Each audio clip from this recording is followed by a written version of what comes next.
Welcome back everyone, welcome to civil services study. Practice set number 541 पर आ जाइए UPPCS के लिए। और इस टेस्ट में हम प्रैक्टिस करने वाले हैं मेडाइवल हिस्ट्री के प्रश्नों पर, मध्यकालीन भारतीय इतिहास। तो चलिए स्टार्ट करते हैं। प्लेलिस्ट इस टेस्ट सीरीज़ की बना रखी है, वहाँ पर आप टेस्ट नंबर 1 से लेकर 541 तक पहुँच सकते हो और डिस्क्रिप्शन बॉक्स में उसका लिंक दे रखा है। चलिए तो क्वेश्चन नंबर 1 पर आ जाइए। निम्नलिखित में से कौन सा राजपूत राजा संगीत पर एक पुस्तक के लेख के रूप में जाना जाता है? जयचंद गढ़वाल, पृथ्वीराज चौहान, राणा कुंभा या मानसिंह? बताइए। संगीत पर एक पुस्तक के लेख के रूप में जाना जाता है Rana Kumbha, option number C. तो राणा कुंभा संगीत के साथ साथ साहित्य एवं कला का भी पोषक था। राणा कुंभा ने महमूद खिलजी पर विजय प्राप्त करके चित्तौड़ में विजय स्तंभ यानी कीर्ति स्तंभ का निर्माण करवाया। ठीक है, इसको बड़ा पूछते हैं। उसने संगीत शास्त्र पर संगीत मीमांसा, संगीत राज आदि ग्रंथों का लेखन किया। किसने? राणा कुंभा ने। दिल्ली का वह सुल्तान कौन था जिसने अपने स्मरण लिखे थे? इल्तुतमिश, बलबन, अलाउद्दीन खिलजी, फिरोज शाह तुगलक? स्मरण कौन से हैं उसके? उसका स्मरण है फुतुहात ए फिरोज शाही। तो इसका उत्तर हो जाएगा फिरोज शाह तुगलक, ब्राह्मणों पर जजिया लगाने वाला। तो तुगलक वंश के शासक फिरोज शाह तुगलक ने अपना स्मरण जो है फुतुहात ए फिरोज शाही के नाम से लिखा है। इस पुस्तक को लिखने में सुल्तान का उद्देश्य, जो मुख्य उद्देश्य था, वो ये था कि अपने आप को एक आदर्श मुसलमान शासक सिद्ध करना चाहता था वो। क्वेश्चन नंबर 3 पर आ जाइए। निम्नलिखित में से किस संगीत वाद्य को हिंदू मुस्लिम गान वाद्यों का सर्वश्रेष्ठ मिश्रण माना जाता है? बताइए कौन सा है हिंदू मुस्लिम गान वाद्यों का सर्वश्रेष्ठ मिश्रण? बीणा या ढोलक या सितार? ढोलक को एलिमिनेट करेंगे, सारंगी को हटा दीजिए। या तो बीणा है या सितार है। सितार है, डी। तो सितार संगीत वाद्य को हिंदू मुस्लिम गान वाद्यों का जो है सर्वश्रेष्ठ मिश्रण माना गया है। और भारतीय संगीत ने मुस्लिम समाज को संगीत में गहरी रुचि के लिए अभिप्रेरित किया, जिसके फलस्वरूप सल्तनत काल में अमीर खुसरो जैसे महान संगीतज्ञ हुए। अमीर खुसरो ने ईरानी तंबूरे और भारतीय वीणा को मिलाकर बनाया था सितार। ठीक है, किसने बनाया है सितार? सितार बनाया है अमीर खुसरो ने, तंबूरे और वीणा को मिलाकर। वीणा भारतीय है और तंबूरा ईरानी। नंबर 4 पर आ जाइए। निम्नलिखित भाषाओं में से किस भाषा को दिल्ली सुल्तानों ने संरक्षण दिया था? दिल्ली सुल्तानों ने संरक्षण दिया था फारसी भाषा को। तो भारत में फारसी साहित्य का विकास मुस्लिम विजेताओं के आगमन से प्रारंभ हुआ। यहाँ इसे एक नवीन रूप जो है प्रदान किया गया। दिल्ली सल्तनत की स्थापना के बाद फारसी को राजभाषा का स्थान प्रदान किया गया। क्वेश्चन नंबर 5 पर आ जाइए। निम्नलिखित में से कौन फारसी का प्रथम कवि था जिसने अपनी कविता में भारतीय पर्यावरण को चित्रित किया है? कौन था? अमीर खुसरो था। ठीक है, ऑप्शन नंबर ए। तो प्रसिद्ध फारसी कवि अमीर खुसरो निजामुद्दीन औलिया के शिष्य थे। इंपॉर्टेंट है, याद रखिएगा। इन्होंने दिल्ली सल्तनत में 7 सुल्तानों का काल देखा था। अमीर खुसरो की रचनाओं का महत्वपूर्ण तत्व भारतीय पर्यावरण के इर्द गिर्द रचनाओं का आविष्कार था। क्वेश्चन नंबर 6 पर आ जाइए। दस्तार बंदान कौन कहलाते थे? दस्तार बंदान कहलाते थे उलेमा।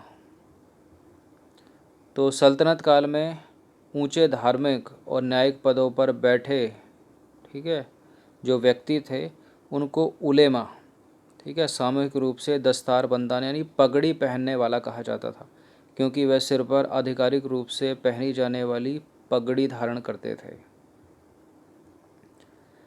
चुंबकीय दिशा सूचक का भारतीय महासागरों में प्रयोग की प्रारंभिक सूचना निम्नलिखित में से किसके द्वारा दी गई?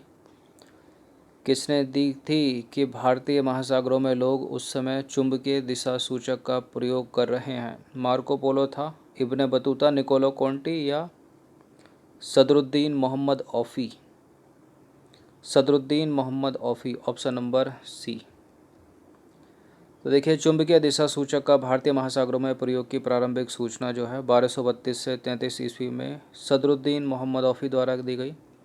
इनकी पुस्तक का नाम था लुबाब उल अलबाब और जबामी उल हिकायत। ठीक है। जवामी उल हिकायत में इन्होंने दिशा सूचक यंत्र के बारे में संदर्भित किया है। निम्नलिखित में से कौन सा युग्म जो है वो सही सुमेलित नहीं है? क्वेश्चन नंबर 8 है। बहादुर शाह के सामने गुजरात लिखा है, चांद बीबी के सामने अवध, रजिया सुल्तान के सामने दिल्ली, बाज बहादुर के सामने मालवा। ये प्रश्न रिपीटेड है, यूपीपीसीएस में पहले पूछा जा चुका है। इसका उत्तर क्या हो सकता है? यही कटना चाहिए। अवध वाला क्षेत्र जो है उत्तर प्रदेश का है। तो बहादुर शाह ने गुजरात पर शासन किया, रजिया सुल्तान ने दिल्ली पर, बाज बहादुर ने मालवा पर, चांद बीबी ने अवध पर नहीं किया था। कहाँ किया था फिर? अहमदनगर में। ठीक है। तो चांद बीबी अहमदनगर के तीसरे शासक हुसैन निजाम शाह प्रथम की पुत्री थी। ठीक है, जिनका संबंध अवध राज्य से नहीं बल्कि अहमदनगर और बीजापुर से था। जबकि बहादुर शाह का संबंध गुजरात से, रजिया सुल्तान का दिल्ली से और बाज बहादुर का संबंध था मालवा से। तो बाज बहादुर हो गए मालवा से। ठीक है। अब ये प्रश्न जो है, जैसे ये यूपी का एग्ज़ाम है तो यूपी के कल्चर के बारे में पता होना चाहिए। ठीक है। अवध उत्तर प्रदेश में है। ठीक है, उत्तर प्रदेश का ही क्षेत्र था उस समय भी। अब देखिए यहाँ किसने शासन किया? उत्तर प्रदेश के पूर्वी उत्तर प्रदेश, पश्चिमी उत्तर प्रदेश, दक्षिणी उत्तर प्रदेश में किसने शासन किया, ये सब पता होना चाहिए। इसके सामने चांद बीबी लिख दिया जो कि गलत है। ठीक है, जबकि चांद बीबी का शासन क्या था? अहमदनगर बीजापुर के क्षेत्र। चलिए क्वेश्चन नंबर 9 पर आ जाइए। निम्नलिखित घटनाओं पर विचार करना है, फिर उनको कालानुक्रम व्यवस्थित करना है। मोहम्मद तुगलक द्वारा राजधानी का दिल्ली स्थानांतरण, अफगान षड्यंत्र, जलालुद्दीन खिलजी की हत्या, तराइन का द्वितीय युद्ध। दिमाग दौड़ाइए। तराइन का दूसरा युद्ध हुआ था 1191 में, 92 में। ठीक है, जिसमें पृथ्वीराज चौहान की हत्या करके जो है मुस्लिम जो सत्ता है वो भारत में स्थापित हुई। उसके बाद जलालुद्दीन खिलजी की हत्या की गई। ठीक है, तो चौथा के बाद ये पहले आ जाएगा, फिर ये हो जाएगा, फिर अफ़गान षड्यंत्र हुआ, फिर मोहम्मद बिन तुगलक जो है राजधानी स्थानांतरित की उसने। तो 4 3 2 1 ऑप्शन नंबर 1 हो जाएगा इसका आंसर, ए। तो 1192 में जो है तराइन के दूसरे युद्ध में मोहम्मद गौरी द्वारा पृथ्वीराज चौहान की पराजय कर दी गई, हत्या भी कर दी गई साथ में। ठीक है, और हुआ क्या? भारत में मुस्लिम शक्ति की स्थापना हुई। 1296 ईस्वी में जलालुद्दीन खिलजी की हत्या हुई और अफ़गान षड्यंत्र, ठीक है, अफ़गानपुर षड्यंत्र द्वारा उलूग खां यानी मोहम्मद बिन तुगलक को सुल्तान गयासुद्दीन की हत्या 1325 का दोषी माना गया और मोहम्मद बिन तुगलक अपनी राजधानी जो है फिर ले गया दिल्ली से दौलताबाद, सबसे लास्ट में। क्वेश्चन नंबर 10 पर आ जाइए। दिल्ली सल्तनत के किस वंश ने सबसे कम समय तक शासन किया था? ये पूछ ले जाते हैं इस तरह के प्रश्न के, सबसे ज़्यादा समय तक किसने शासन किया, सबसे कम समय तक किसने शासन किया। तो इनमें से केवल 30 वर्ष तक ही शासन कर पाया खिलजी वंश। तो दिल्ली सल्तनत के गुलाम वंश के सुल्तानों ने 1206 से लेकर 1290 ईस्वी तक शासन किया, गुलाम वंश ने। ठीक है, और खिलजी वंश ने 1290 से 1320 तक शासन किया, यानी 30 वर्षों तक। तुगलक वंश के शासकों ने 1320 से लेकर 1412 तक शासन किया। फिर सैयद वंश आया, सैयद वंश के शासकों ने 1414 से लेकर 1451 तक। उसके बाद लोधी वंश आया, लोधी वंश ने 1451 से 1526 ईस्वी तक शासन किया। इस प्रकार खिलजी वंश के शासकों ने सबसे कम समय तक शासन किया, याद रखिएगा। क्वेश्चन नंबर 11 पर आ जाइए। हसन निजामी और फ़ख ए मुदब्बिर किसके दरबारी कवि थे? हसन निजामी और फ़ख ए मुदब्बिर कुतुबुद्दीन ऐबक के दरबारी कवि थे। तो किसके दरबारी कवि थे? हसन निजामी और फ़ख ए मुदब्बिर कुतुबुद्दीन ऐबक के। क्वेश्चन नंबर 12 पर आ जाइए। मोहम्मद गौरी ने पहली बार भारत पर आक्रमण कब किया था? बताइए। मोहम्मद गौरी ने, ठीक है, एक तो तराइन के युद्ध हुए थे 1191 में, 1192 में। अब 1191 जैसी तो कोई चीज़ यहाँ लिखी नहीं है, ठीक है, ऑप्शन में। उससे पहले भी क्या था इसने 1175 में। तो मोहम्मद गौरी ने पहली बार भारत पर 1175 में आक्रमण किया था। ठीक है, भारत के मुल्तान पर आक्रमण किया था। ठीक है, मुल्तान उस समय भारत में ही था।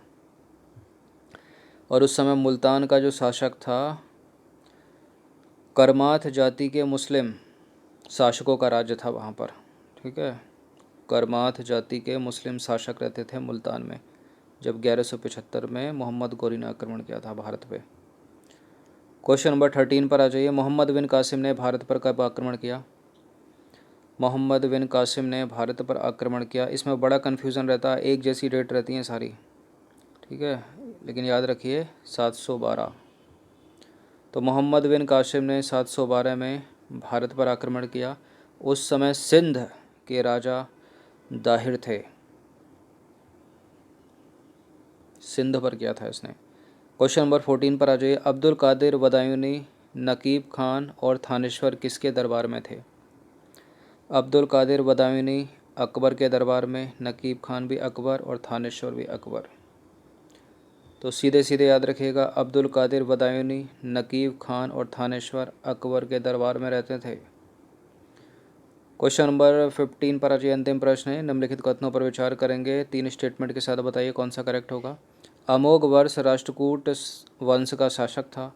नटराज की कांस्य मूर्ति पांड्य वंश से संबंधित है। अलबरूनी ने सबसे पहले भारतीय संस्कृति का अध्ययन किया था क्या? एलिमिनेट करिए। अमोघ वर्ष तो सही है, राष्ट्रकूट वंश का संस्थापक था। चूँकि पहला करेक्ट है तो पहला तो सभी में दे रखा है। नटराज की कांस्य की मूर्ति पांड्य वंश से संबंध रखती है, चोल वंश से संबंध रखती है। अगर ये दूसरा आपको पता होगा तो आप 50% जो है सॉल्व कर दोगे क्वेश्चन को। अलबरूनी ने सर्वप्रथम भारतीय संस्कृति का अध्ययन किया है और किताब अल हिंद में उसने वर्णन भी किया है।